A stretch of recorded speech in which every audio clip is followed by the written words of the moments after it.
हाय, good morning, good evening, good afternoon. इस mistake high priestess एक second music कम कर लूँ। स्लीपिंग म्यूजिक ऑन किया हुआ है बेटे के लिए। ओके, एनीवेज अभी मैं आज मुझे काफ़ी लेट हो गया खाना खाने। वैसे मैं 7 बजे से पहले खा लेती हूँ, but I was very busy, so I can not have the time to eat. अभी जिस मैंने खाना रखा, I just finish my offering and just I said okay, I just eat now. But I start to some few downloads. I think I have to upload first.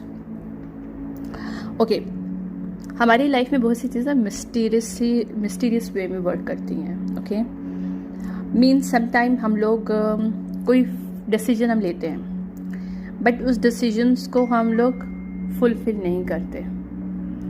Okay, हम लोग उस decision को fulfil नहीं करते इस वजह से कि हमारे पास जो टेम्परेरी बेसिस पे हमारे सामने कुछ चीज़ें नज़र आ रही होती हैं, हम उनको फॉलो कर लेते हैं या फिर उनको ज्वाइन कर लेते हैं. कोई भी करियर हो सकता है, कोई रिलेशनशिप हो सकता है, कोई भी सिचुएशनशिप होती है.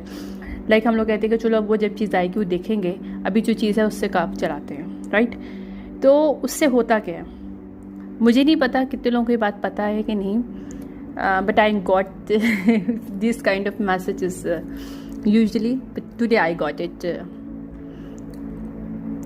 Okay, I'm getting के होता क्या है कि हम जब टेम्परेरी बेसिस पे किसी भी चीज़ को हम लोग दिमाग में रखते हैं टेम्परेरी है, हमारी इंटेंशन होती है जी टेम्परेरी है, but when we start to think with this person, with career, we start to invest in, तो हमारा जो मेन फोकस होता है वो पीछे रह जाता है. मीन्स कहने का मकसद है, जब हम डिसीजन किसी चीज़ का भी लेते हैं, अब आप लोग कहते हो कि मैरिज के लिए हमारे सामने जो चीज़ें हम उसी को एक्सेप्ट करते हैं. लाइक हम लोग क्या करें इससे ज़्यादा.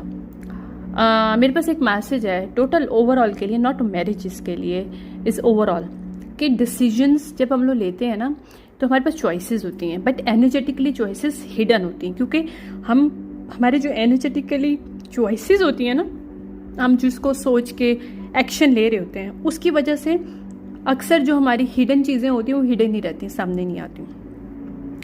तो जब आप डिसीजन लेते हो और आपको कोई चीज़ समझ में नहीं आती, तो आप वेट करने के बजाय आपको ये लगता कि शायद आपको कुछ और मिलेगा नहीं, so you jumped on it. Right, उसकी वजह से क्या होता है कि जो आपके लिए डेस्टिन्ड होता है या जो चीज़ आपके लिए छुपी हुई होती है, आपको टेस्ट किया जा रहा है, क्योंकि डिवाइन से हम लोग टेस्ट होते हैं. हर पल हर स्टेप पे हम लोग को टेस्ट किया जाता है. हमारी मोरालिटी, हमारा इंटेंशन, हमारा डिसीजन उस हिसाब से चलता है और उसी बेस पे हमें फिर उसका रिजल्ट मिलता है. मैं आपको अगला भी मैसेज देती हूँ.